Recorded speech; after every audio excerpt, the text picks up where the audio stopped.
Before we start, subscribe, because stories like this are why people stop trusting too easily. The text message glows on my phone screen at 11:47 p.m., stage 4. 6 months, maybe less. The doctor says experimental treatment might help, but insurance won't cover it. I'm so scared, honey. I sit frozen on my apartment couch, my marketing report abandoned on my laptop. The words blur as I read them again. Stage 4, 6 months. My mother is dying. The phone rings immediately. Mom's photo fills the screen. That picture from last year's Thanksgiving where she's laughing, vibrant, alive. My thumb hovers over the answer button as my heart hammers against my ribs. Hello. My voice cracks. Olivia. Mom's voice comes through weak, trembling. I didn't want to tell you like this. I wanted to wait until after your work presentation. But the oncologist called today with the biopsy results, and I couldn't keep it from you anymore. Oncologist, biopsy. The words feel like stones dropping into my stomach. What kind of cancer?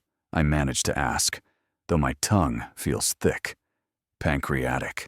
She coughs, a wet, rattling sound that makes me flinch. It's aggressive. They say if I don't start treatment within the next few weeks, Her voice breaks off into a sob. I press my palm against my forehead, trying to think through the fog of panic. Pancreatic cancer. I've read about it before. Steve Jobs had it. Ruth Bader Ginsburg. The survival rates are brutal.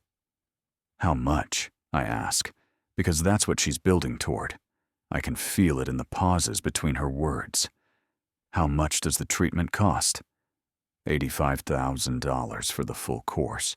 She whispers it like a confession.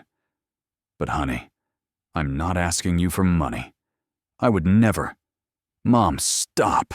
I cut her off, already pulling up my banking app. We'll figure it out. I have savings. I can take out a loan if I need to. You're not dying because of money. The relief in her voice is immediate. Oh, Olivia, you don't know what this means to me. I've been lying awake every night, terrified, thinking about leaving you and your brother alone, about all the things I'd never get to see. Your wedding, grandchildren, your success. We talk for another hour. She gives me the name of her oncologist, Dr. Richard Brennan at Mercy General Hospital. She tells me about the symptoms she's been hiding for months, the weight loss, the back pain, the jaundice she covered with makeup. She cries. I cry. We make plans for me to fly home to Ohio next weekend. When I finally hang up, it's past 1 a.m. I stare at my banking app. I have $47,000 in savings. Money I've been setting aside for a down payment on a house. Money that took me 6 years of working 60-hour weeks to accumulate. Without hesitation, I start the wire transfer. But something makes me pause before I hit send. My finger hovers over the confirm button as a memory surfaces. 2 years ago, my cousin Rachel posted on Facebook about a GoFundMe for her son's surgery. Mom had commented. Why would she ask strangers for money? So embarrassing. Real families take care of their own privately. Private. Mom always valued privacy. So why would she text me about her diagnosis instead of calling? Why would she drop this bomb at midnight instead of during the day? I cancel the transfer and open Google instead. My fingers type before my brain catches up. Dr. Richard Brennan, oncologist, Mercy General Hospital, Ohio. The search results load. There are 3 Dr. Richard Brennans in Ohio. None at Mercy General. One is a dentist in Cleveland. Another is a retired veterinarian in Columbus. The third is a cardiologist in Cincinnati. My pulse quickens. Maybe I spelled the hospital name wrong. I try again. Mercy General Hospital, Ohio Oncology Department. No results match. There's a Mercy Medical Center in Canton, a Mercy Hospital in Springfield. but no mercy, General. I set my phone down slowly, like it might explode. The silence in my apartment grows thick, suffocating. There's a reasonable explanation. Mom is scared, confused. She got the hospital name wrong, the doctor's first name wrong. She's panicking and mixing things up. But that small voice in the back of my mind, the one I've been training to ignore for 28 years, whispers something different. This isn't the first time. I open my laptop and pull up my email. In the search bar, I type, "Mom and money." The results cascade down my screen like dominoes falling. 3 years ago, emergency dental surgery, need $4,000. Insurance denied the claim. 2 years ago, car transmission died, need $3,500. Can't get to work without it. 18 months ago, roof leak causing mold, needs $6,200. Health inspector threatened to condemn the house. Last year, property tax increase, need $2,800 or they'll foreclose. Each time I sent money, each time I believed her, and each time I told myself I was being a good daughter, that family helps family, that I was lucky to be in a position to help. I do the math in my head, $16,500 over 3 years, not counting the smaller requests. $200 for groceries, $500 for heating oil, $150 for prescription copays. My hands shake as I open a new search tab. This time, I'm looking for public records. My mother's name, her address. The county assessor's website loads painfully slow. The property tax records show her payments are current. They've been current for the past decade. No threats of foreclosure.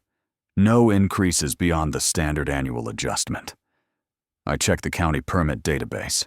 No roof repair permits filed, no inspections, no citations for mold or structural damage. My chest tightens. I tell myself there could be explanations. Maybe she paid it off another way. Maybe a friend helped. Maybe. My phone buzzes. Another text from Mom. "I'm sorry to do this, but the doctor wants a deposit before he'll schedule the first treatment. $15,000 by Friday. I know it's a lot. I can ask your brother instead if..." I stare at the message. The manipulation is so smooth I almost miss it. The apology. The false offer to ask someone else. The artificial deadline creating urgency. This is what dying feels like, I think. Not the physical kind. The kind where you realize the person you've trusted most in the world has been systematically betraying you. My brother, Jake. We haven't been close since he moved to Oregon 5 years ago. A rift opened between us that neither of us seems able to close.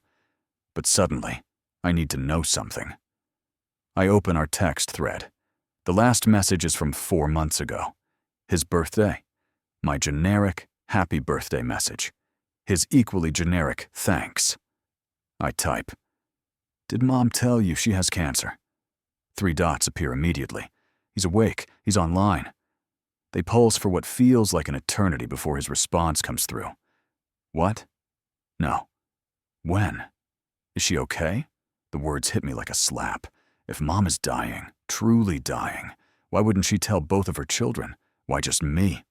Another text from Jake. Wait. Is this about money? I freeze. My fingers hover over the keyboard. Why would you ask that? The dots pulse again. Then his response. Can we talk? Call me. When Jake answers, his voice carries a weariness I don't recognize. She did this to me too, he says without preamble. 3 years ago. Said she had cervical cancer. Stage 3. Needed $40,000 for treatment. The room tilts. I grip the edge of my couch cushion. What? I gave her $25,000. Took out a loan. Destroyed my credit. Then about 6 months later, I was home for Christmas and found paperwork in her desk. Medical records. From a routine gynecology checkup. Clean bill of health. No cancer. No treatment. Nothing. I can't breathe, can't process what he's saying. You never told me. She begged me not to. His laugh is bitter. Said it was a misunderstanding, that the doctor had made an error, that if I told you it would ruin the family. She cried for hours, made me promise. And like an idiot, I promised. Where did the money go? I don't know. That's when I stopped talking to her, stopped visiting. You probably thought I was a bad son, abandoning Mom for no reason. I did think that. The family narrative was that Jake got selfish after his move, that success in tech made him forget his roots, that he was too busy for his own mother. This time it's pancreatic cancer, I say softly. Stage 4. She needs $85,000. Jake's silence stretches for so long I think the call dropped. Then he speaks. Jesus, she's getting bolder. I need to know the truth, I say. I need to know what's real. Then you need to go there. Show up unannounced. Don't give her time to prepare. That's the only way you'll catch her. We talk for another 30 minutes. Jake tells me about other lies he discovered after the cancer fraud. Fabricated car accidents, invented home repairs, fictional medical emergencies for pets that didn't exist. A pattern of deception stretching back years, maybe decades. When we hang up, I book a flight to Ohio. Red eye, leaves in 6 hours. I pack a small bag, call in sick to work, and sit in the dark waiting for dawn. The question that keeps circling my mind isn't whether she lied. After talking to Jake, after seeing the records, I know she did. The question is why? What kind of mother looks at her children and sees ATMs?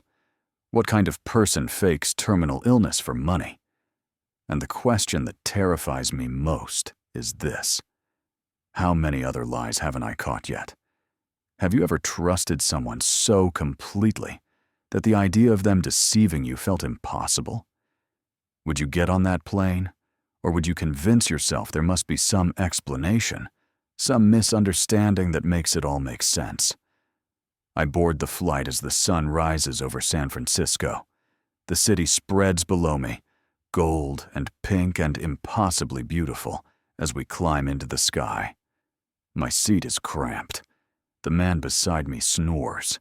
A child kicks my seat from behind. None of it matters. My mind is already in Ohio, rehearsing conversations, preparing for confrontations, building a case with the precision of a lawyer approaching trial. But underneath all the planning, underneath the anger and the hurt, there's something else. A small, stubborn part of me that still hopes I'm wrong. That hopes Jake misunderstood. That hopes Mom is truly sick. And this is all a terrible coincidence. The flight attendant offers me peanuts. I wave her off. My stomach is a knot of acid and anticipation. I land in Cleveland at 2:43 p.m. Mom doesn't know I'm coming. My last text to her, sent from the airport, said only this: working on the money. We'll call later. I rent a car and drive the familiar roads to my childhood home. The suburbs of Akron spread around me, unchanged. The same chain restaurants, the same strip malls. The house I grew up in sits at the end of a quiet cul-de-sac, yellow with white trim, exactly as I remember. Mom's car is in the driveway. My heart hammers as I park on the street. For a moment, I just sit there, hands gripping the steering wheel. This is it. The moment everything changes. Once I walk through that door, once I confront her, there's no going back. Either she's truly sick, and I'm a terrible daughter for doubting her, or she's a fraud, and I'll never see her the same way again. I choose the truth. I choose to know. The doorbell echoes through the house. I hear movement inside. The door swings open. Mom stands there in yoga pants and a sweatshirt, hair pulled back, face flushed like she's been exercising. Not pale, not gaunt, not dying. Olivia, her surprise looks genuine. What are you doing here? I thought you had your big presentation this week. I wanted to see you. I step inside without waiting for an invitation. To talk about your diagnosis, about the treatment. Her face shifts, rearranging itself into something frailer. Oh, honey. You didn't have to fly all this way. I told you I don't want you worrying about me. The living room looks the same as always. Clean, organized, no medical equipment, no pill bottles on the counter, no signs of someone fighting cancer. Mom, I need to ask you something. I turn to face her, and I need you to be completely honest with me. She nods, eyes wide and innocent. Of course. What is it? Where's your oncologist's office? I want to go with you to your next appointment. A flash of something crosses her face. Too fast to identify. Dr. Brennan? He's at Mercy General. But honey, my next appointment isn't for 2 weeks. You don't need to stay that long. I couldn't find a Dr. Richard Brennan at Mercy General. I keep my voice level. In fact, I couldn't find a Mercy General Hospital in Ohio at all. The silence that follows feels like falling. Mom's mouth opens, closes. Her hand flutters to her throat in a gesture I've seen 1,000 times. Her tell when she's caught in something. I must have given you the wrong name. She laughs, but it sounds hollow. I'm so scattered with everything going on. It's Mercy Medical Center in Canton, and I think his first name is Robert, not Richard. Or maybe Ronald? The medication they have me on makes my memory so foggy. What medication? Pain medication. For the cancer. Show me the bottles. Her eyes narrow, just slightly. The mask of the fragile cancer patient slips, replaced by something harder. Olivia, what is this? Are you interrogating me? I'm trying to understand. I'm trying to help. But I can't help if I don't know what's real. What's real? Her voice rises. What's real is that I'm dying, and my daughter is treating me like a criminal. Jake told me about the cervical cancer. The words come out flat. Final. 3 years ago. The $25,000 he gave you for treatment you never needed. The color drains from her face. Not the pale, sick look of cancer. The bloodless shock of being exposed. He had no right. Was there ever cervical cancer, Mom? Was there any cancer at all? She steps back, her hand braced against the wall. For a moment, I think she might faint. Then her expression shifts again, cycling through shock, to anger, to something that looks almost like relief. You want to know the truth? She says it quietly, dangerously. Fine. Let's talk about truth.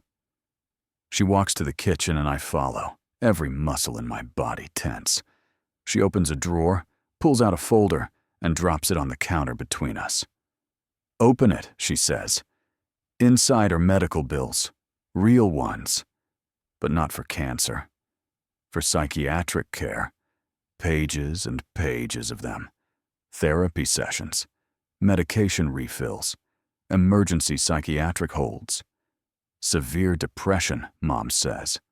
Her voice has changed, stripped of the performance. Anxiety disorder, treatment resistant. I've been in and out of programs for 15 years. I stare at the bills, at the dates, at the names of medications I don't recognize. Why didn't you just tell us this? Because nobody wants to give money for therapy. She slams her hand on the counter. Nobody sympathizes with I'm sad. But cancer? Cancer gets sympathy. Cancer gets help. Cancer makes people actually care. The admission hangs between us like smoke. I feel like I'm seeing my mother clearly for the first time in my life. Not the victim. Not the strong woman who raised us alone. Something more complicated. Something damaged. So you lied. My voice sounds distant to my own ears. You invented cancer, multiple times, to manipulate your children into giving you money. I needed help. Her eyes are wild now. After your father left, after I lost my job, after the savings ran out. I needed help and nobody was there. You were off building your perfect life in California. Jake disappeared to Oregon. I was drowning and you were both too busy to notice. We would have helped if you'd asked, if you'd told us the truth. Would you? She laughs bitterly. Jake sent Christmas cards. You called once a month. Both of you made excuses every holiday. Real life is messy, Olivia. Real life is a middle-aged woman having panic attacks in an empty house, unable to work, unable to pay bills, unable to ask for help without admitting she failed. I grabbed the edge of the counter, trying to steady myself. So the solution was to fake terminal illness. The solution was to make you see me, to make you care. And it worked, didn't it? You got on a plane. You're here. When I told you I was dying, you finally prioritized me. The twisted logic of it makes my head spin. She's not wrong. I did get on a plane. I did drop everything. But not for her. For who I thought she was. For the version of her that needed me, not the version that was using me. What about the $15,000 you asked for this morning? I pull out my phone, show her the text. Was that for treatment too? Or more therapy bills you're too ashamed to admit? She looks away. Doesn't answer. Mom, where does the money go? When she finally speaks, her voice is small, mostly gambling. The word lands like a bomb. What? Online poker. Sports betting. I thought I could win it back. Thought I could fix everything before you and Jake found out how bad things got. But it just kept getting worse, and I kept needing more and... She trails off, tears streaming down her face now. Real tears, I think. Finally. I feel like I'm watching my childhood rewrite itself in real time. Every sacrifice she claimed to make, every story about struggling to keep us fed and clothed. How much of it was true? How much was manipulation? You need help, I say finally. Real help. Not money. Therapy. Gamblers Anonymous. Whatever it takes to fix this. I know. She wipes her eyes. I'm so sorry, Olivia. I never meant for it to go this far. It started so small. $100 here, $200 there. I told myself I'd pay you back. That it wasn't really lying because I did need help. Just not for what I said. But then it became easier to lie than to face the truth. We stand there in her kitchen, years of deception spreading between us like spilled milk. Impossible to clean up. Impossible to ignore. I can't give you money anymore, I say. I won't. Not until you get real treatment. Not until you can prove you're addressing the actual problem. She nods, defeated. I understand. And Mom, I wait until she meets my eyes. The money I've given you over the years, the thousands of dollars. If you spent it gambling instead of on the emergencies you claimed, then we have nothing left. No relationship. No trust. Nothing. I'll pay you back. Her voice is desperate now. I'll get help. I'll fix this. Please don't give up on me. But I'm already walking toward the door, already pulling out my phone to call Jake, already planning my exit from this version of family I thought I had. 3 months later, I sit in a coffee shop in downtown San Francisco with my therapist's recommendation for family of origin counseling work spread across the table. Mom is in a residential treatment program in Ohio, not for cancer, but for gambling addiction and the psychiatric issues underlying it. Jake and I talk weekly now. We're rebuilding what was broken, finding out we actually like each other when we're not being played against each other. The money is gone. I'll never see most of it again. But I'm building it back. Slowly, with knowledge Mom doesn't have access to my accounts, my plans, or my trust anymore. My phone buzzes. A text from Mom. 90 days sober from gambling, feeling clearer than I have in years. I know I can't undo what I did, but I'm trying. I hope someday you'll believe me again. I read it 3 times before responding. I'm proud of your progress. Keep going. It's not forgiveness. Not yet. Maybe not ever. But it's acknowledgement. It's leaving the door open to the possibility that people can change, even people who hurt us in profound ways. Or maybe I'm still being manipulated. Maybe this is another long game. Another lie I'm too naive to see through. But here's what I know for certain. The day I discovered my mother was faking terminal illness was the day I stopped being the daughter who gave without question. I became the woman who demands truth, who sets boundaries, who understands that love without honesty isn't love at all. And if you're reading this wondering whether you should confront the person in your life who keeps asking for just one more favor, just one more loan, just one more chance, ask yourself this. Are you helping them? Or are you enabling them? Are they truly in crisis? Or have they cast you in a role you never auditioned for? Because the saddest part of my story isn't that my mother lied. It's that I believed her for so long because I wanted to be the good daughter more than I wanted to see the truth. Some illnesses are terminal, but some illusions need to die so we can finally start living honestly. If this story hit you, subscribe for more real revenge stories like this, and tell us in the comments what you would have done.